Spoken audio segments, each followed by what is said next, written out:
Bom dia, alunos e alunas do nono ano da Escola Municipal R.N. Monteiro Santana.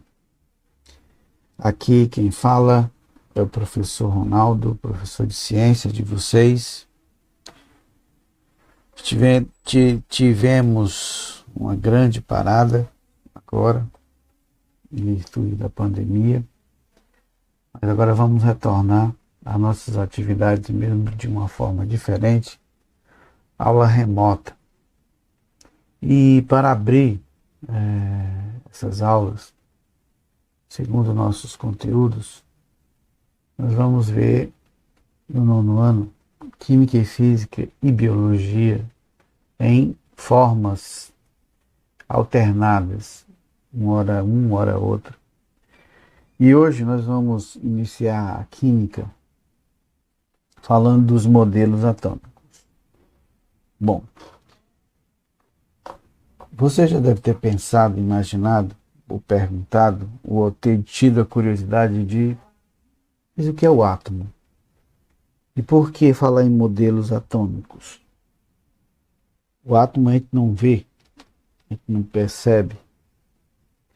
Mas essas dúvidas também foram a dúvida de muitos cientistas, muitas pessoas que queriam explicar a natureza da matéria, como a matéria é constituída. E vamos ver aqui algumas pessoas que contribuíram para essa teoria atômica. Primeiro vamos começar com a origem da palavra. A palavra átomo, ela foi utilizada pela primeira vez muito antigamente, lá na Grécia Antiga, por volta dos 400 anos antes de Cristo.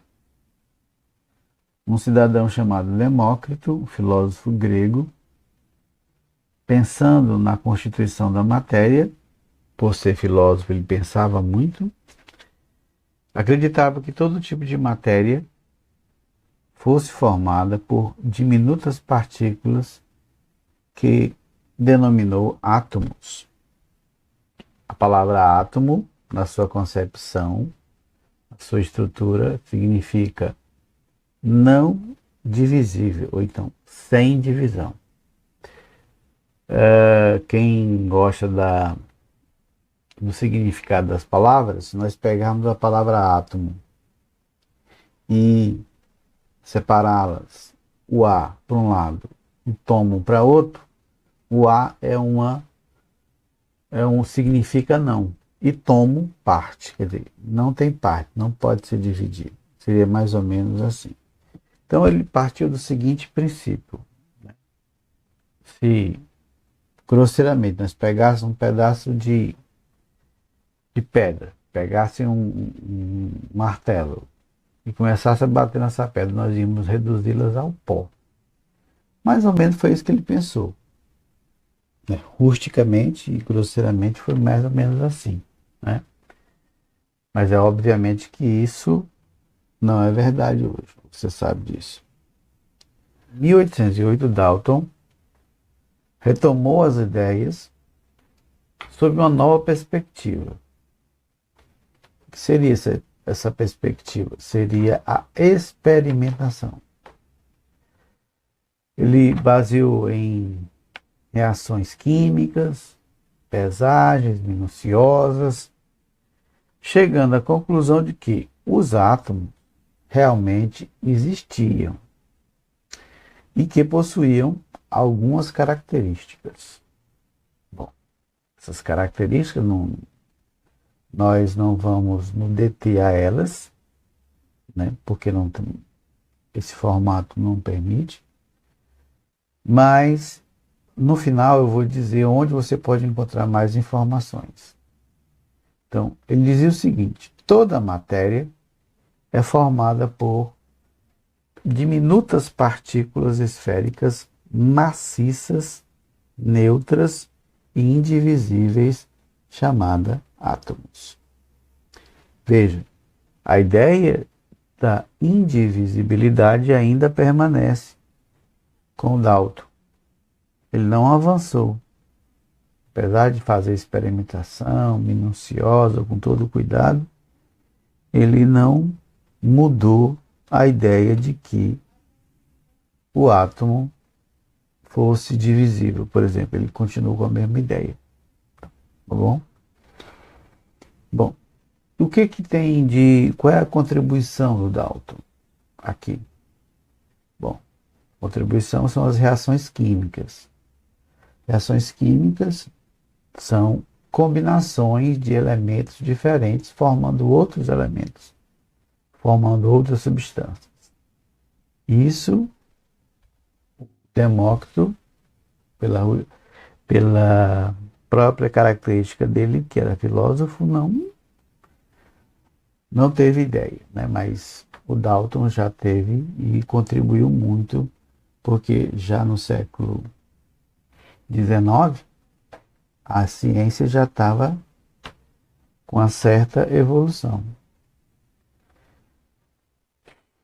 Já o modelo atômico do Thomson, já em 1898, quase no finalzinho já do século XIX, ele descobriu duas coisas importantes: as cargas dos átomos.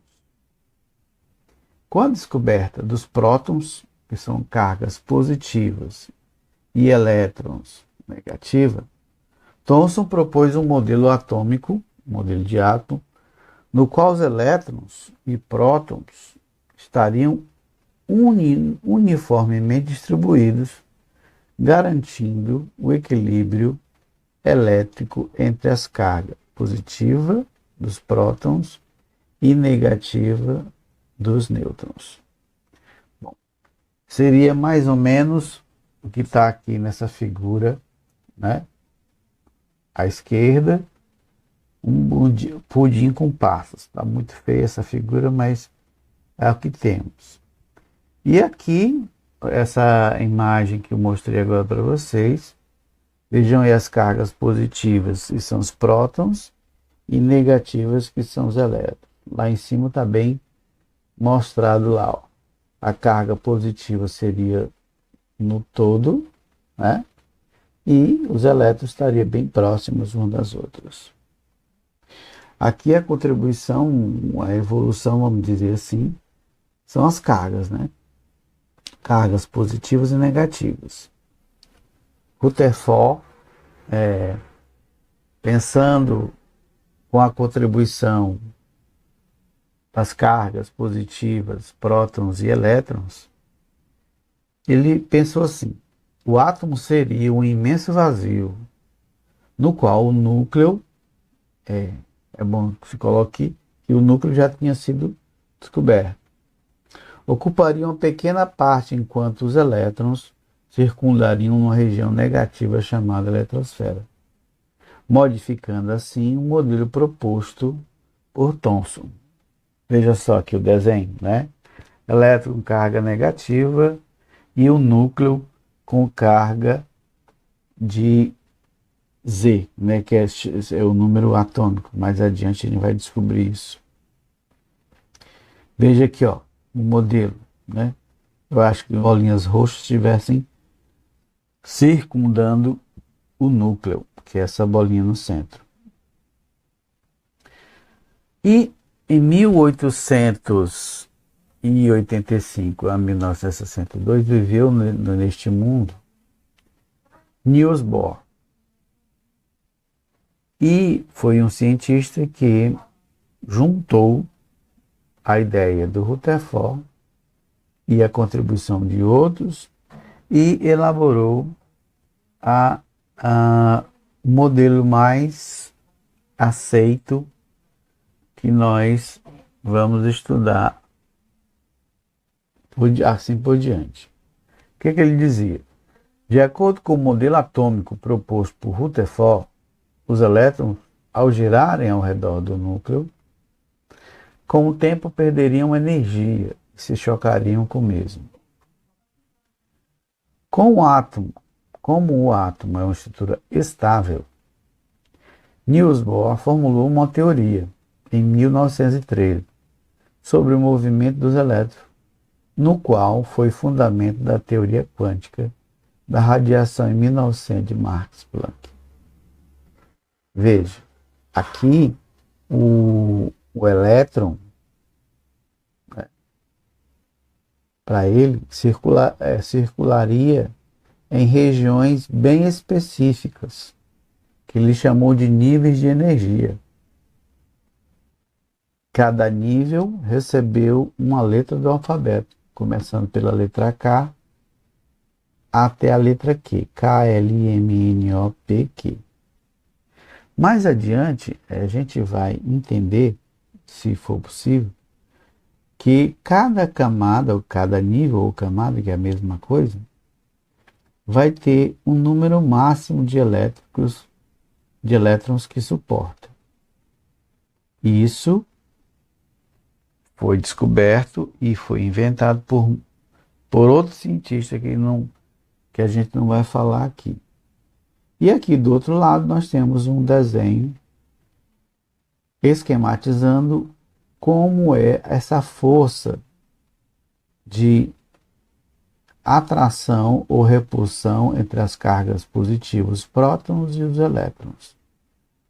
Como você já percebeu, próton é positivo e elétron é negativo. Essa força eletrostática, que é uma força eletromagnética elétrica, ela vai sendo ou repulsa ou atraída pelo prótons e elétrons. Bom, nós finalizamos aqui essa breve explicação.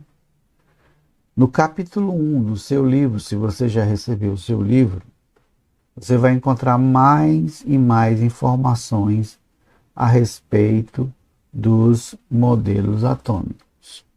Lá também vai falar de reações químicas e muito mais coisa. Aqui é só uma breve explicação para você entender como é que esses modelos surgiram. Faça a leitura do capítulo 1, se eu não me engano, do livro, a partir da página 13. Faça os exercícios lá orientados, sugeridos, e também depois nós vamos postar outras atividades referentes a modelos atômicos.